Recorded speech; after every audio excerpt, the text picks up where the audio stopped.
This is Nick Radge, manager of the Harbourside Capital multi-strategy program, and today I'm here to discuss the October results.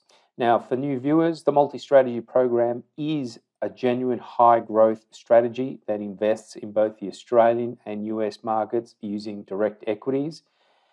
One of the strategy benefits is its defensive mandate that allows it to go to cash during sustained downtrends, such as we saw in the GFC. And this mechanism allows a much higher risk-adjusted return over the longer term. So we'll go through the disclaimer here. Please read that at your leisure. And for the performance for the month of October, the program closed up 7.94% versus the benchmark, which was actually down for the month, down 0.70%. Since inception, the portfolio has returned 20.4% versus the benchmark of 14.5%. And total return since that inception, which was January 2017, total return is 323% versus 185%.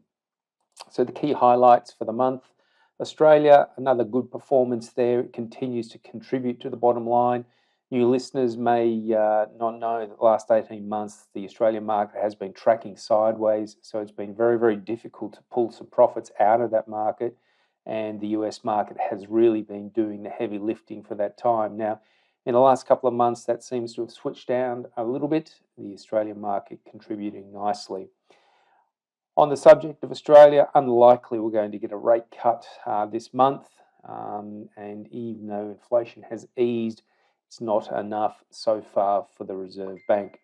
So the trend remains up for November in both the Australian and US markets, and so we will retain a fully invested stance. Saying that, in the US market, pretty subdued trading as we come into this major election, and that is going to drastically increase market volatility. It's really anyone's guess which way this will go at the moment. Looking back to 2016, we were pretty much in the same position, fully invested when Trump got elected. Looked pretty gloomy on the initial night of the election. The S&P 500 futures went limit down, but by the end of the month, the market had pushed quite considerably higher and continued to rally quite nicely. Saying that, gold continues to strengthen on the implications of what a Trump victory may look like, or I should say, if a Harris victory actually occurs, there's probably going to be a little bit more social unrest.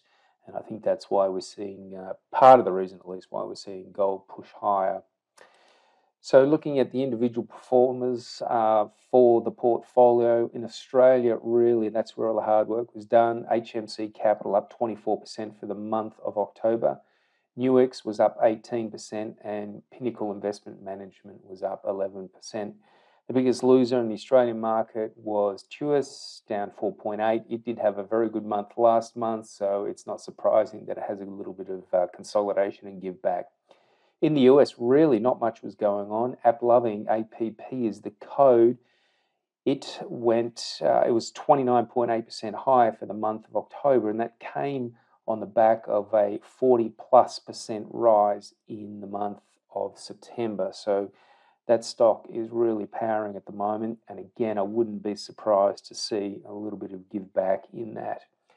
So not much else to report in the US market. We'll see what happens with this election, and hopefully we can keep it together going into the end of this month.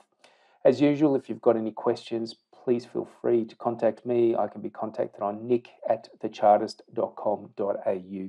Thanks a lot.